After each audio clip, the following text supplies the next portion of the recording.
क्या हो अगर अचानक से कहीं आग लग जाए, किसी फैक्ट्री में, किसी जंगल में या किसी बिल्डिंग में, और हमें कभी पता ही ना चल सके कि आग लगी है। हमारा प्रोजेक्ट इस प्रॉब्लम को सॉल्व करता है ESP32 मैश बेस्ड कम्युनिकेशन के जरिए से।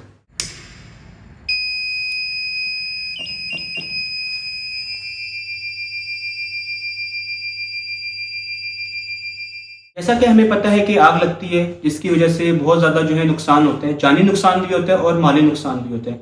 हमारे सामने है कि इसी साल के अंदर कितनी दफ़ा आग लगी है और देखने को मिलता है कि कितना उसकी वजह से नुकसान होता है। जैसे कि लॉस एंजलिस की फायर है, इसका वाक़या हमारे सामने है कि कितना उसकी वजह से नुकसान हुआ। या हम सानिया गुल प्लाजा को देख सकते हैं जिसके अंदर कितना जानी नुकसान हुआ, माली नुकसान हुआ, क्योंकि आग के ऊपर काबू नहीं पाया गया था। कोशिश हमारी ये होती है कि आग के ऊपर जल्दी काबू पा लें। जैसे ही फायर लगती है, सबसे बड़ी प्रॉब्लम क्या होती है कि कंट्रोल रूम तक ये बात नहीं पहुंच पाती कि फायर लग गई है, क्योंकि अर्ली फायर डिटेक्शन ये बहुत ही ज़्यादा ज़रूरी है। अगर फायर जल्दी हम लोग डिटेक्ट कर लेंगे, इसका फ़ायदा ये होगा कि आग के ऊपर हम जल्दी काबू पा सकते हैं। पुराने फायर डिटेक्शन सिस्टम्स के अंदर ये प्रॉब्लम होती थी कि या तो वो वाईफाई बेस्ड होते थे या तो वो GSM बेस्ड होते थे या ZigBee यूज़ करते थे, हार्डवेयर ZigBee का। तो अगर तो वाईफाई हमारा सिस्टम अगर वाईफाई डिपेंडेंट है, एक तो वो बहुत ही ज़्यादा बैटरी को कंज्यूम करेगा, इसके अलावा सिस्टम हमारा वाईफाई के ऊपर डिपेंड कर रहा है। अगर तो जैसे आग लग जाती है तो क्योंकि अगर वाईफाई का सिस्टम ही अगर हमारा जल जाता है या किसी वजह से अगर वाईफाई नहीं चल रहा तो हमारा पूरा का पूरा जो सिस्टम है मतलब कि वो एक फेलियर बन जाता है, क्योंकि वो तो डिपेंड ही वाईफाई के ऊपर कर रहा था। इसी तरीके से अगर GSM मतलब कि अगर हम लोग सिम मॉड्यूल यूज़ कर रहे हैं तो सिम मॉड्यूल अगर कभी कभी ऐसा होता है कि हार्श एनवायरनमेंट्स के अंदर या रगड एनवायरनमेंट्स के अंदर सिम की सर्विस काम नहीं कर रही होती, या इंडोर अगर है तो इंडोर भी सिम के सिग्नल्स कभी कभी नहीं आते, या कभी कोई मिस हैप हो जाता है या कोई इमरजेंसी लग जाती है कंट्री के अंदर जिसकी वजह से सिम की सर्विस बंद हो जाती है। तो जब GSM नहीं होगा तब भी हमारा सिस्टम वो फेल हो जाएगा। और कभी कभी जितने भी पुराने सिस्टम्स थे उनके अंदर एक ये प्रॉब्लम थी कि वो वायर्ड सिस्टम थे। अब अगर आपने अपने सिस्टम के साथ वायर्स को कनेक्ट किया हुआ है तो उसके अंदर दो बड़ी प्रॉब्लम्स हमें देखने को मिलती हैं। एक तो इनकी इंस्टॉलेशन की बहुत ज़्यादा प्रॉब्लम होती है, दूसरा इनकी मेंटेनेंस की प्रॉब्लम होती है।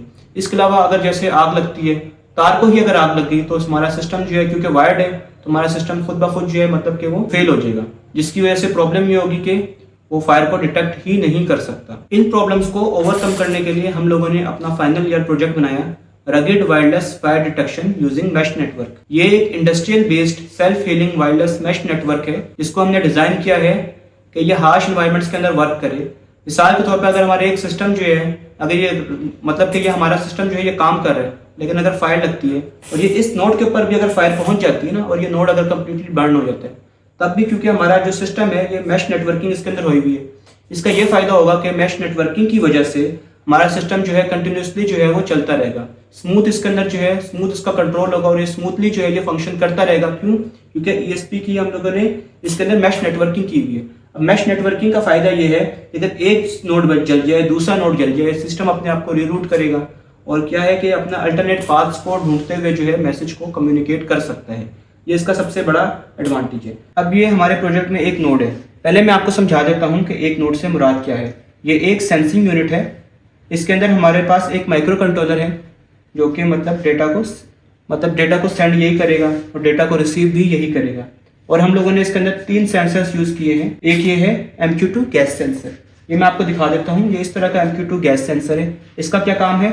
स्मोक को और गैस को डिटेक्ट करना।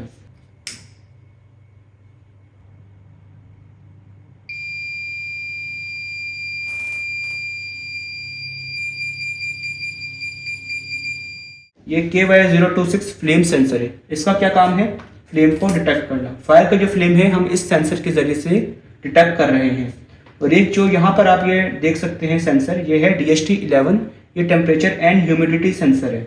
जैसे ये टेम्परेचर या ह्यूमिडिटी ज़्यादा होगी, इससे भी अलार्म इससे भी अलार्म बजना स्टार्ट हो जाएगा।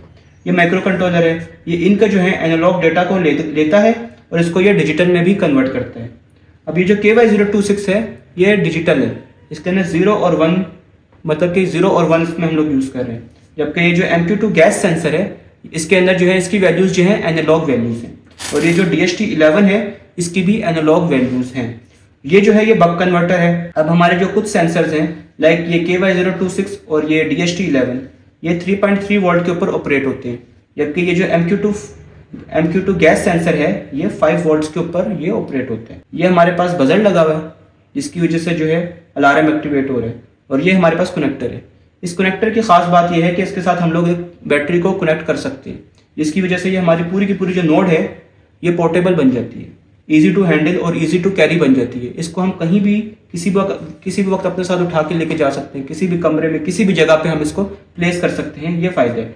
इसको हमने 9 वोल्ट की बैटरी के साथ कनेक्ट किया था, और उससे जो है मतलब ईजिली जो है ये सारे के सारे जो सेंसर्स हैं और ये जो माइक्रो कंट्रोलर है इसको पावर मिल जाती है, और ये स्मूथली जो है ये ऑपरेट हो रहे होते हैं। मिसाल के तौर पे अगर फायर का कोई मिसाल के तौर पे कोई प्रॉब्लम होती है, अगर कोई वायर जल भी जाती है, तो बैकअप के ऊपर अगर हमने एक छोटी सी भी बैटरी लगाई हुई है ना, उसकी वजह से भी हमारा जो सिस्टम है वो स्मूथली ऑपरेट होता रहेगा। अब ये तो मैंने आपको अपना नोड जो है ये समझा दिया। अब ये पीसीबी हम लोगों ने डिज़ाइन की थी, और इसके ऊपर हम लोगों ने सारे के सारे सेंसर्स को जो है ये माउंट कर दिया था। अब एक सेंसिंग यूनिट का तो मैंने आपको एक्सप्लेन कर दिया था। इसी तरह के हमारे पास मल्टीपल सेंसिंग यूनिट्स हैं। अब क्या होता है कि इन सेंसर्स की एक मिनिमम रेंज होती है। जैसे ही फॉर एग्जांपल फ्लेम जो है इसकी सेंसर की रेंज में आते हैं, तो ये इसकी थ्रेशोल्ड वैल्यूज होती हैं। ये थ्रेशोल्ड वैल्यूज जैसे ही मतलब अपनी लिमिट से एक्सीड कर जाती हैं, तो माइक्रो कंट्रोलर का पता चल जाता है कि ये मतलब कि अलार्मिंग सिचुएशन है। इसी तरीके से अगर तो स्मोक डिटेक्ट होते हैं और ये अपनी थ्रेशोल्ड वैल्यू से ज़्यादा बढ़ जाते हैं, एक्सीड हो जाते हैं, तब भी इसको पता चल जाएगा कि ये अलार्मिंग सिचुएशन है। हमारे जो प्रोजेक्ट है इसकी खास बात ये भी है कि जिस नोड के ऊपर फायर डिटेक्ट हो रही है वो भी मतलब पता चल जाता है कि इस नोड के ऊपर जो है फायर डिटेक्ट हो रही है। ये जो रूट नोड है, नोड ए, ये जो है लैपटॉप के साथ हम लोगों ने कनेक्ट किया हुआ है। तो जैसे ही मतलब कि फायर जो है मतलब कि जैसे ही फायर का अलर्ट आता है, तो ये भी पता चल जाता है कि साथ में किस नोड से जो है फायर डिटेक्ट हुई है, और इसके अलावा किस सेंसर के थ्रू जो है फायर डिटेक्ट हुई है ये भी हमें पता लग सकता है। फॉर एग्जांपल गैस डिटेक्ट की है, फ्लेम डिटेक्ट किया है, या टेम्परेचर बढ़े है, तो ये भी जो है हमारे पास सीरियल मॉनिटर के ऊपर शो होता है। अपने प्रोजेक्ट को करते हुए जो रिजल्ट्स हम लोगों ने अचीव किए हैं वो ये है कि हमारी जो रेंज की रिक्वायरमेंट्स हैं वो इजीली मीट हो रही है। हमारा जो मल्टीपल नोड का जो सेटअप था वो हमने अचीव कर लिया है, और मैश नेटवर्किंग हर नोड की जो है हम लोगों ने ये इजीली अचीव कर ली।